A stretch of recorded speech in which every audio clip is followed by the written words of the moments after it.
তাহলে কি বলে বন্ধুরা, মেয়ার বুদ্ধি থাকে হাঁটুর নিচে। বুঝলে? শুন শুন শুনিয়ে কি হইলো? মমতা দিয়ে বললো না যুব সাথী সবার ঢুকিবে, হ্যাঁ যে মাধ্যমিক পাস থাকতে গেলে পড়াশোনা ঢুকিবে, হ্যাঁ যে যে অ্যাপ্লাই করছে সব ঢুকে গেছে।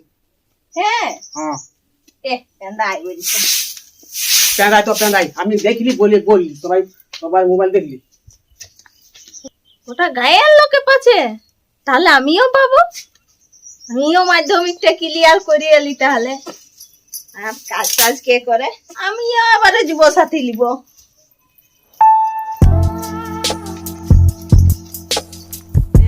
এবারে আমিও যুব সাথী পাবো।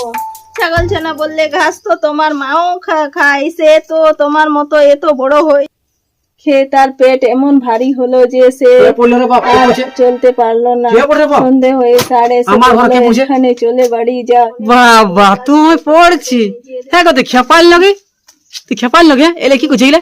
আমিও যুব সাথী পাবো, যুব সাথী পড়লে। হ্যাঁ ভাই শোন শোন শোন শোন শোন শোন, তুই কেন পড়ছিস? তুই জানো দিকে এই আমিও যুব সাথী পাবো, 1500 টাকা পাবো। সবাই গায়ের লোকে পাচ্ছে, আমি পাবো নাই? ছাড় তুই যাও দিকে যা, আমার পড়তে দে। এ ভাই আমি কোনো শুনবো না, আমার পড়তে দে। আর তার জন্য তোর তো জানি এগুলা পড়ে যারা মাধ্যমিক পাস করেছে তার। আমি তো এই তো ক্লিয়ার করবো মাধ্যমিকটা, এইবার পরীক্ষা আসছে না, পরীক্ষা ক্লিয়ার করলেই আমি যুব সাথী পাবো। আর 2 মাস পরে এলেই হ্যাঁ ধমা বুদ্ধি তো। শোন শোন শোন, পড়তে হবে না, শোন পড়তে হবে, যুব সাথী লিখতে হবে না। আনা খাই নাই তুই লক্ষ্মীর ভান্ডার পাছিস, তো পাচ্ছি তো কি হলো? লক্ষ্মীর ভান্ডার পাইলে যুব সাথী পাবি নি। আর তুই বেশি জানিস, তুই কিছু জানিস না, আমি পাবো। পাবি? হ্যাঁ তাহলে কি বলে বন্ধুরা, মেয়ার বুদ্ধি থাকে হাঁটুর নিচে।